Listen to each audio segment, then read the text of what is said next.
कोपरगाव शहरातील धारणगाव रोड परिसरात रविवारी मध्यरात्री वाहनांची तोडफोड प्रकरणात कोपरगाव शहर पोलिसांनी धडक कारवाई करत अटक करण्यात आलेल्या आरोपींची आज बुधवार दिनांक 10 जून रोजी सायंकाळी ज्या परिसरात हा प्रकार घडला त्या भागात अटक केलेल्या आरोपींची धिंड काढण्यात आली।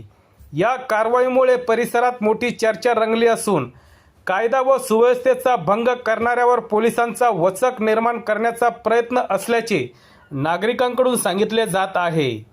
दरम्यान पोलीस निरीक्षक रामकृष्ण कुंभार, पोलीस उपनिरीक्षक संदीप सोने, पोलीस उपनिरीक्षक दीपक रोटे यांच्यासह पोलिसांचा मोठा बंदोबस्त तैनात करण्यात आला होता।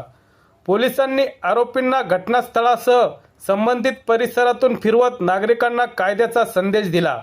या प्रकरणात आतापर्यंत कोपरगाव शहरातील विविध भागातून 6 आरोपींना अटक करण्यात आली आहे। अटक करण्यात आलेल्या आरोपींमध्ये सनी जाधव, वैभव कुराडे, राहुल चवंडके, रितेश सोनवणे, स्वराज्य सोळशे आणि अरबाज कलीम शेख यांचा समावेश आहे। धारणगाव रोड परिसरात वाहनांची तोडफोड आणि दहशत निर्माण केल्याप्रकरणी गुन्हा दाखल करण्यात आला होता। या घटनेनंतर पोलिसांनी तातडीने तपासाची चक्रे फिरवत संबंधित आरोपींचा शोध सुरू केला होता।